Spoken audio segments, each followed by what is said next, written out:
Me better when I'm with you.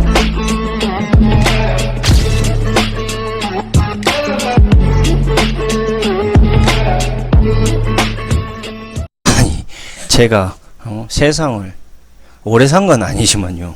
살다 별 나 참 황당한 뉴스를 지금 다 봅니다. 아니, 저도 보다가 황당해서 지금 이걸 방송으로 보냈는데, 내용이 뭐냐면요. 달과 화성의 땅을 판다는 이야기입니다. 이게 뭔 소리예요, 갑자기? 이게 지금 SBS 공영방송에도 지금 나왔고요. 이게 엊그제 나온 방송이에요. 근데 이미 이 달과 화성의 땅을요, 톰 행크스하고 톰 크루즈, 그 다음에 니콜 키드먼, 그 다음에 클린트 이스트우드, 그 다음에 할리우드 스타들, 뭐 레이건, 부시, 뭐 전직 대통령들까지 모두가 달나라 땅을 지금 샀다고 합니다. 그래서 지금 이 사람들한테 땅을 판 사람이 누구냐 했더니 데니스 호프라는 미국인이래요. 아니, 겁나 황당한 게, 뭐 데니스 호프라는 저 사람은 뭔데 달을 팔고 화성을 팔아? 직구야? 황당하네 진짜. 아니, 요즘 내가 느낀 게 뭐냐면요, 갈수록 이 사기가 아니, 이게 진짜 뭐 장난하는 것도 아니고 무슨 동화 속에 무슨 공주님이 나오는 뭐 피터팬 이야기도 아니고 이거 좀 뭔 짓거리인지 모르겠네 솔직히. 그러니까 지금 이 흐름을 보면 1967년도에 유엔이 우주 조약을 만들었습니다. 그래서 국가와 특정 기관이 달을 포함한 전체를 소유할 수 없도록 이 법안이 명시가 됐고요. 이 호프라는 사람은요, 바로 이 허점을 파고들었다고 합니다. 그 허점이 뭐냐?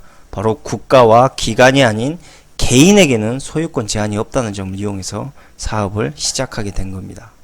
그러니까 지금 현재 달의 땅이 지금 얼마냐면요. 나 참 진짜 내가 방송하는데도 황당하네. 축구장만한 땅을 파는데 우리 돈으로 4만원 정도면 살 수가 있다고 합니다.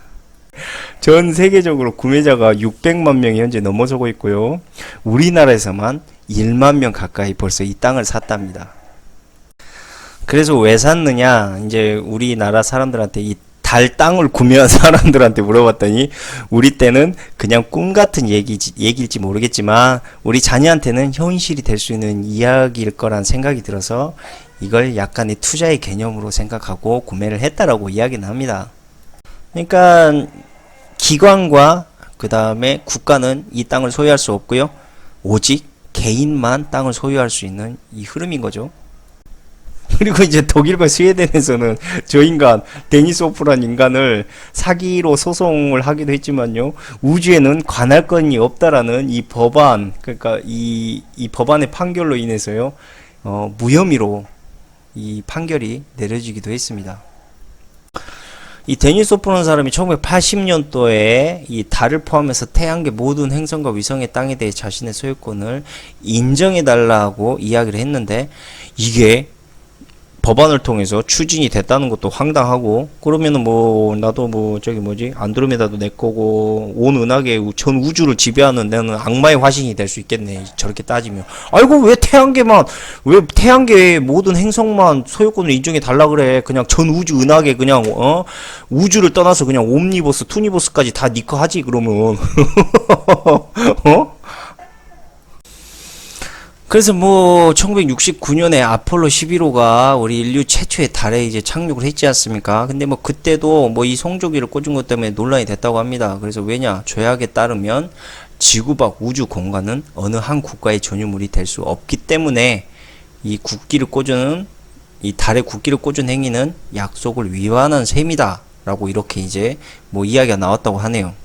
그래서 이거를 어떻게 이야기했냐면, 에베레스트 등반가들도 국기를 남기거나 한국 야구팀의 그라운드에 태극기를 꽂는 것처럼 단지 상징적인 퍼포먼스였던 것이다. 그러니까 너무 이걸 뭐 소유권으로 이야기하지 마라 해서 이제 그게 더 이상 퍼지지 않았다고 하는데, 나는 이 이야기를 누구야 저거 데니스 호프? 이 인간 나오면서 처음 들어봐 갑자기. 무슨 달했다고 국기 꽂은 그 이야기가 왜 인제 나와 저렇게. 그리고 나사의 그 직원들도 이 달의 땅을 많이 샀다고 합니다. 그러니까 지금 유명 인사들이 전부 이 달의 땅을 구입하고 있다. 앞도 뒤도 없는 저 데니스 오프라는 새끼를 통해서. 그리고 이 데니스 오프는요, 저 땅을 팔아가지고 70억의 돈을 벌었답니다. 그리고 이제 이 데니스 오프가 운영하는 이 회사의 이름은요, 바로 달 대사관이라고 이야기를 하고요.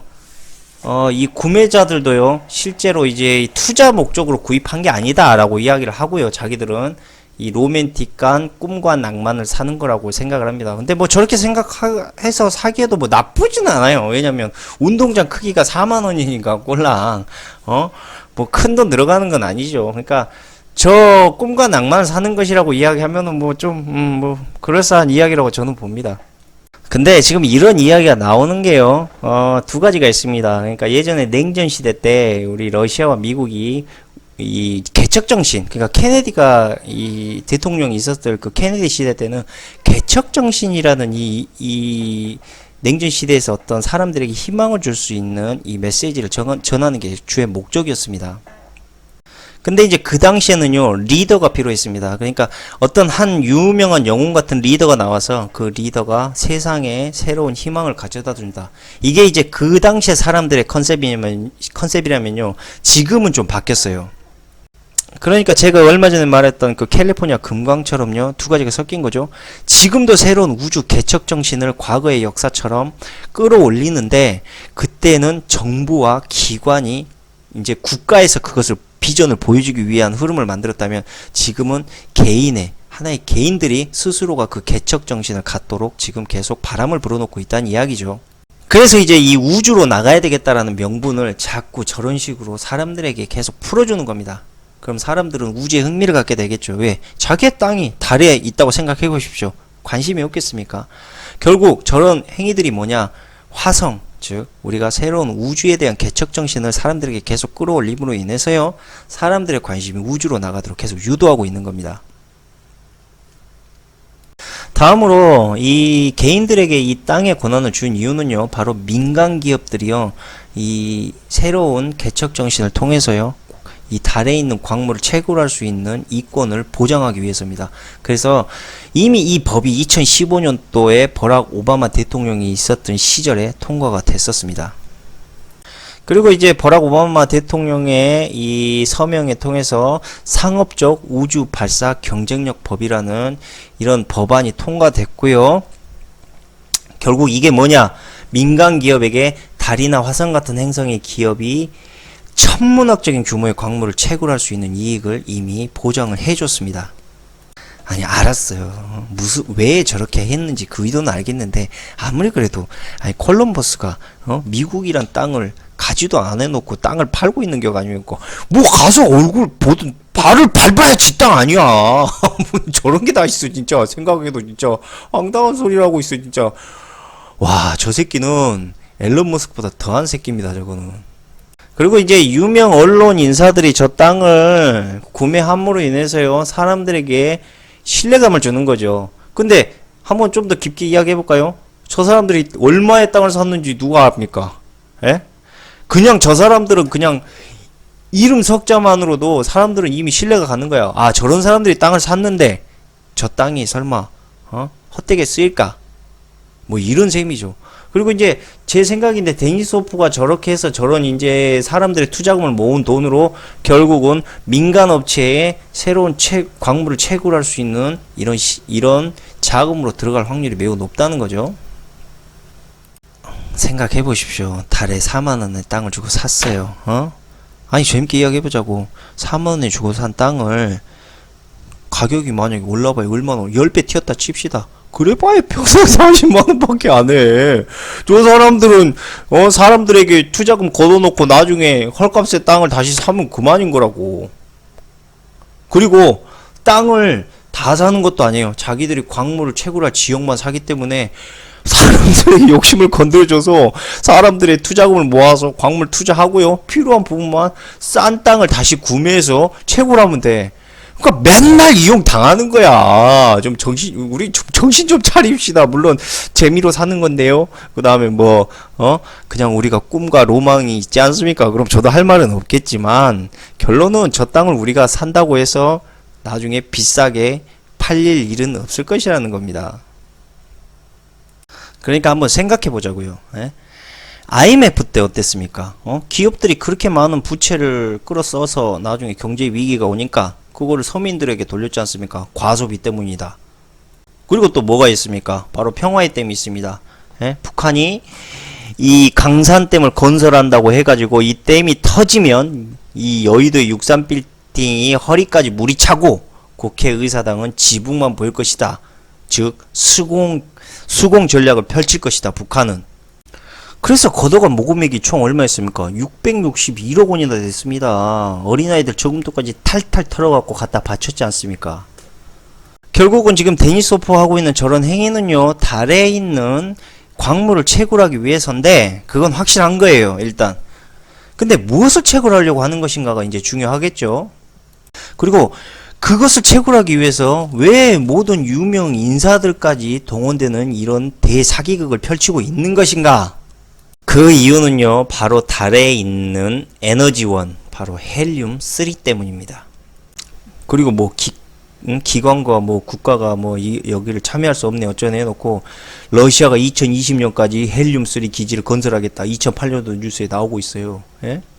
그러니까 지금 저렇게 이야기하는 거 다 헛소리란 이야기예요. 아니 옛날 뉴스와 지금 뉴스가 전혀 안 맞잖아. 그럼 왜 어떻게 러시아가 2020년까지 헬륨3 기지를 건설하냐고. 국가는 저 땅을 소유할 수 없다 해놓고. 냄새 나잖아요. 이렇게만 딱 봐도 벌써. 어? 결국 헬륨3는요 핵융합 발전의 연료로 쓰이는데요. 자, 우리가 1000메가와트급 발전소 가동을 위한 연료별 소모량을 한번 볼까요? 석탄은요 하루에 1000메가와트급을 발전소를 가동을 하는데 무려 864만 kg이 들어갑니다. 그리고 우라늄은요 3kg이 들어갑니다. 마지막으로 차세대 에너지 헬륨3는요 0.2kg 밖에 들어가지가 않습니다. 즉 헬륨3와 바닷물에 풍부한 중수소를 핵융합시키면요 막대한 전기 에너지가 발생합니다. 1g의 헬륨3는요 석탄의 약 40톤이 생산해내는 정도의 전기 에너지를 생산할 수가 있습니다. 그리고 헬륨3를 이용한 핵융합 발전은요 핵분열 방식의 원자력 발전소와는 달리 방사능 폐기물을 거의 발생시키지 않습니다. 즉 진짜 깨끗한 천연 에너지를 만들어낼 수 있다는 거죠. 만일 우리가 쉽게 이야기할게요. 유가가 배럴당 100달러라고 가정을 했을 때요 1톤의 헬륨3 가치는요 100억 달러, 즉 10조 4천억 원에 이릅니다. 그리고 달에서 가져오는 비용은 약 8억 달러 정도입니다. 그러니까 즉 헬륨의 가치가 달에서 채취해서 가져온 비용보다 훨씬 더 경제성이 있다는 이야기죠. 그리고 이제 핵융합 기술은요 아직 완벽하게 계획되고 만들어지고 있지는 않습니다. 그러나 계속적으로 연구 개발이 되고 있고요. 2040년에서 50년 사이에 실용화가 될 것으로 예상을 하고 있기 때문에 지금 헬륨3를 선점하는 나라가 그리고 선점할 수 있는 곳이 바로 미래의 에너지를 장악할 수 있는 가장 큰 힘이 된다는 겁니다. 즉 우리가 앞으로 맞이하게 될 시대는요 바로 에너지 시대가 될 거라는 겁니다. 에너지가 곧 나라의 경쟁력이고요 그 다음에 돈이고 그 다음에 권력이 되는 것입니다. 그래서 석유 에너지가 앞으로 의미가 없어진다는 거예요. 제가 전에도 말씀드렸죠. 에너지의 새로운 시대가 열리고 있습니다. 그리고 에너지의 새로운 시대가 열리게 되면 어떻게 되겠습니까? 바로 우주 개척 시대가 오는 것입니다. 즉 한마디로 쉽게 말하면 미국의 봉이 김선달 즉 데니스 호퍼는요 바로 민간 기업의 헬륨3를 채굴할 수 있는 명분을 만들어주고 있다. 이렇게 생각하시면 됩니다. 자, 끝으로 제가 이 달을 구매할 수 있는 사이트를 알려드리도록 하고요. 이 달을 구매하시고 싶으신 분들은 바로 이 사이트에서 구매하시면 됩니다. 뭐 솔직히 운동장만한 땅이 4만원이니까 재미로 한번 구매해 보시는 것도 나쁘진 않을 것 같아요. 하지만 내가 이 땅을 왜 구매하는지는 좀 알아야 될 거 아닙니까? 그리고 황당하죠. 예. 하지만 뭐 재미로 구매하시는 거 나쁘지 않습니다. 그러면 오늘 방송은 여기까지 하도록 하고요. 저는 참고적으로 달보다는 태양이 훨씬 끌립니다. 이글이글 타오르고 열정적으로 타오르는 이 태양이 더 장기적으로 봤을 때 훨씬 중요한 에너지원이 되지 않겠습니까? 저는 그렇게 생각하고 이 데니스 호프에게 태양을 한번 구매할 수 있는지 물어보도록 해보겠습니다. 어쨌든 편안한 밤 되시고요. 또 재미있는 뉴스나 흥미로운 뉴스가 있으면 또 방송 드리도록 하겠습니다. 감사합니다.